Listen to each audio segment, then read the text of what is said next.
Joining us right now to talk about it is Exxon Mobil Chairman and CEO Darren Woods. And Darren, this comes as a surprise to the street. What happened? Well, good morning, Becky. Good to see you. Welcome back. Actually, I think we delivered a very strong earnings, $9.2 billion, far exceeding our competition. Second highest second quarter results we've seen in the last 10 years. And it essentially reflects all the work the organization has been doing over the last 7 years to strengthen the earnings power of the corporation. If you look at the oil that we produced in the second quarter, it is the highest level we've produced since Exxon and Mobil merged. Our Guyana production and our development from Guyana, it was at record highs. As you mentioned, Permian was at record highs, which obviously is very important for our company, but it's critically important for the U.S. in terms of providing a very strong foundation for economic growth and obviously an important role for energy security. We saw record high sales in our high margin, high performance chemical products, record high sales in our specialty businesses with our flagship Mobil 1 motor oil. And so across the board, we're seeing very good strength in the top line, growing the top line. At the same time, we've been taking a lot of structural costs out of the business.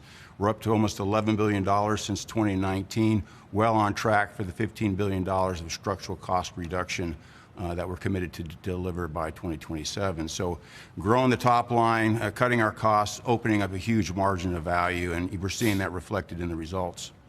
Yeah, and Darren, that's happening at a time when there are questions about how much demand there's going to be for WTI. It's not been trading at as high levels as a lot of people had been anticipating. Where do you see demand for crude, and how does that impact the future earnings for the company?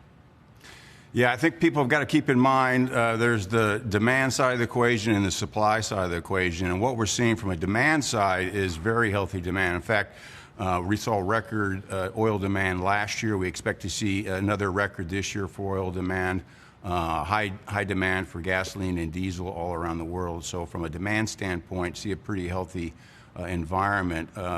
What's keeping prices in where they're at today is really the supply that we've seen come. The industry has responded, I think, very effectively to that demand signal, and you're seeing, very healthy production levels on the crude side and a very healthy production levels from the refining side as well to meet those finished product demands. Let's talk about production and the Pioneer Natural Resources. As you mentioned, you're getting to record levels in the Permian, also in Guyana, but you're also looking for CapEx, I think, to increase about 12%. Where does that put CapEx before, let's say, the merger between the two companies, before you bought them? Yeah, just maybe real quick on the Pioneer acquisition. As we closed May 3rd, I want to recognize the work that the transaction teams did, both on the Exxon Mobil side and on the Pioneer side. We closed that deal in 6 months. For a merger of that size, you typically see kind of an 11-month period. So about half the time it typically takes to close a merger, our team delivered on that. As you said, record production, which hats off to the Pioneer organization. For that organization to be going through that change and merging with our company, at the same time delivering record production levels, I think is a real testament to the quality of the people that are joining our organization, and we're very happy to have them on. And I would also say the first few months of working together, it is clear to me that we are going to deliver more synergies than we had anticipated. At the time of the announcement, we said we would deliver about $2 billion on average annually every year. It would take a few years for us to get to that level. Frankly, my expectation is we'll exceed that and we'll get it faster. And so I think a real positive story there. I'm very excited to kind of realize the benefits of that merger.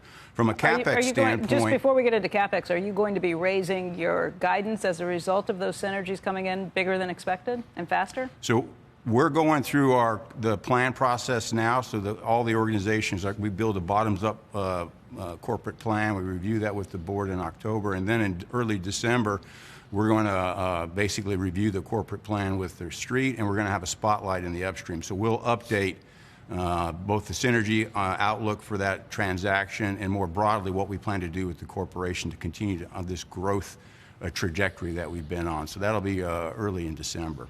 Okay, but back on the CapEx.